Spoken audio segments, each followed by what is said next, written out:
It's a nice morning here in Washington. Temperatures are into the 30s. We're looking at highs today to reach up into the 40s until some wintry weather starts to come as we head into the overnight. This morning on DC News Now, the prep work in parts of our region ahead of those snowy conditions moving our way. Then the fate of a DC teacher accused of abusing a student, what we know of the charges he's now facing. And why one family possibly facing hundreds of dollars in fines from their homeowners insurance. That's a homeowners association. That's up ahead. You're watching the station covering all of the DMV. This is DC News Now.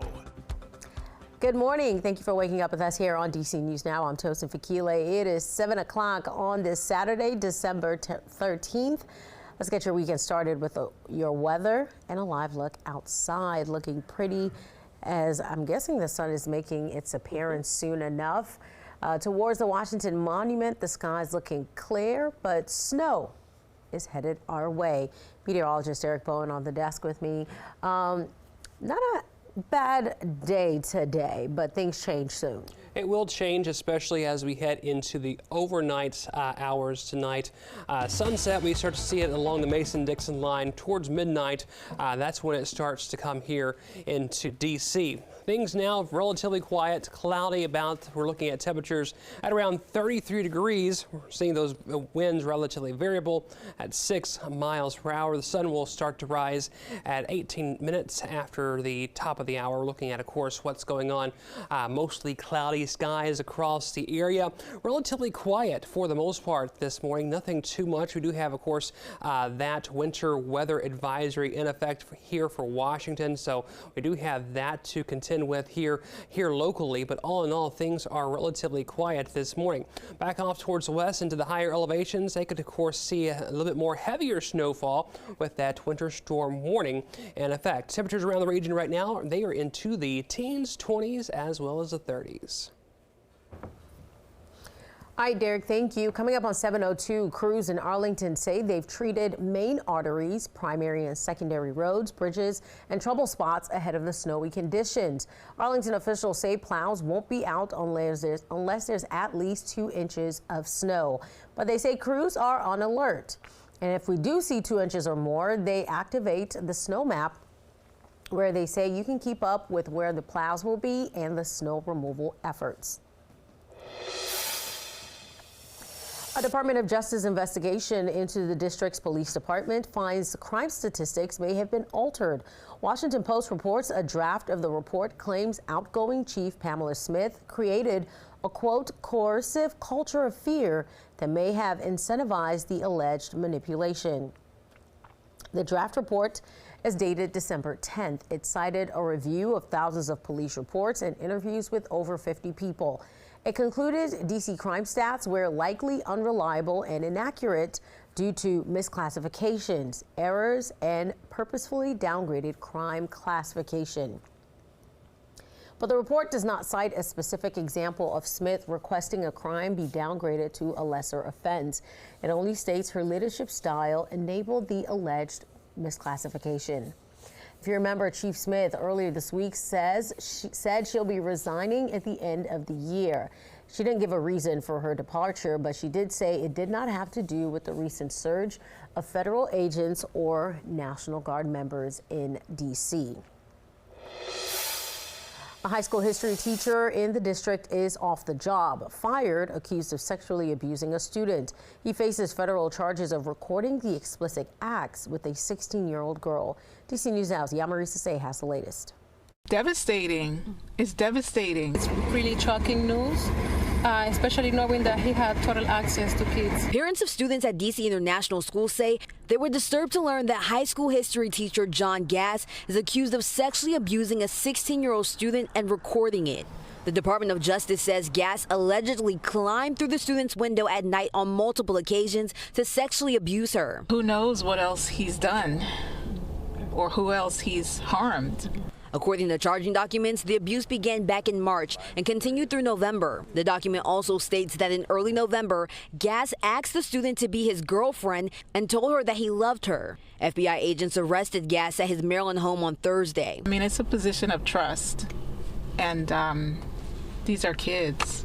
They can't defend themselves, so I just hope they get to the bottom of it. In a statement, the D.C. International School said in part, the safety and welfare of our students is and will always be our highest priority. As soon as we became aware of the allegations that led to these charges, we immediately notified law enforcement and the appropriate authorities, promptly terminating Mr. Gass's employment. You don't expect teachers that have like a close contact with your kids to really act this way, but it's something that I guess that from now we really have to be on the lookout.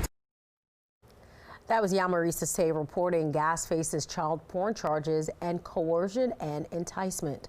The school says it is cooperating with law enforcement. A D.C. man sentenced to 24 years in prison for murdering his ex-girlfriend and throwing her body in a dumpster in Northeast. It happened in the Noma neighborhood in April. Prosecutors say Richard Dyson beat and suffocated Donnella Bryan before putting her body in a Home Depot container. They say Dyson and an accomplice threw the woman's body in the dumpster. Dyson pleaded guilty to murder charges in October. Coming up on 7:06 in national news, Republican chair of the House Oversight Committee is threatening former President Bill Clinton and his wife Hillary with contempt of Congress. It comes after House Democrats released photos of the Clintons, President Trump, and former Prince Andrew with sex offender Jeffrey Epstein. Congressman James Comer claims the Clintons have for several months ignored the committee's efforts to get them to testify. A promising update on the National Guard troops shot near the White House just before Thanksgiving. Staff Sergeant Andrew Wolf has been released from MedStar Washington Hospital. He's headed to an inpatient rehab center. His family isn't sharing the location of the facility, but hospital officials say Wolf is now breathing on his own and can stand without help.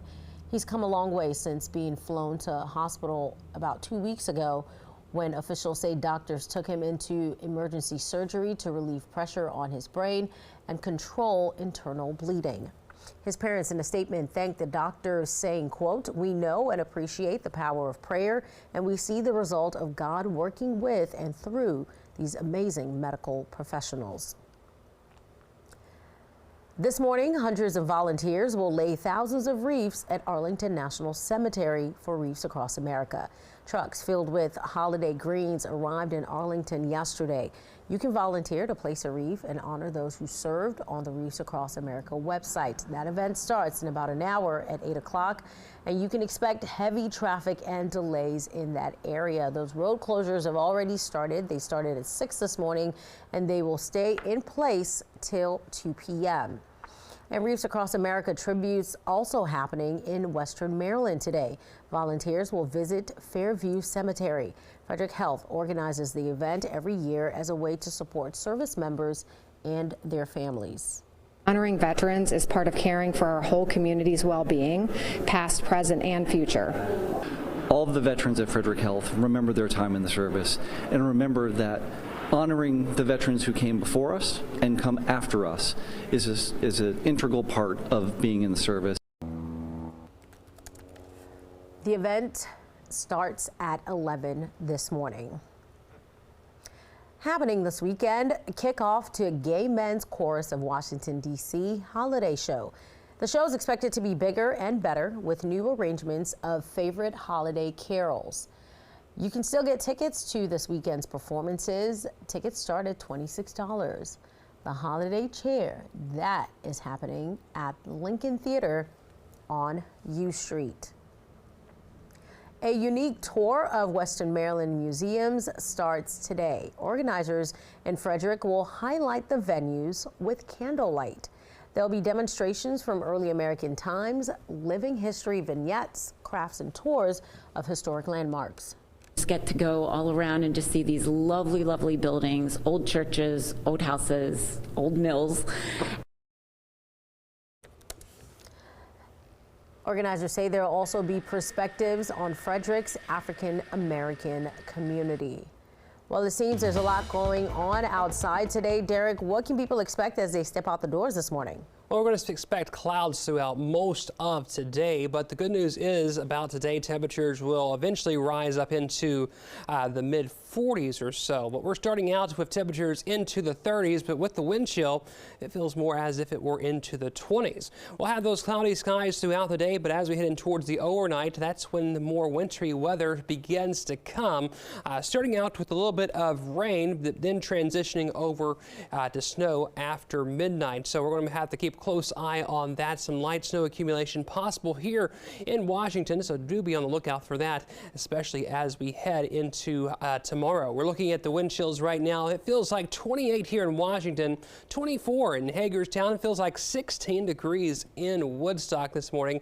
Awfully chilly there in a lot of locations around the region, especially in higher elevations. Nice and quiet, just a few clouds this morning at the National Cathedral. Be on the lookout, especially tomorrow, as we do have some snow on the way.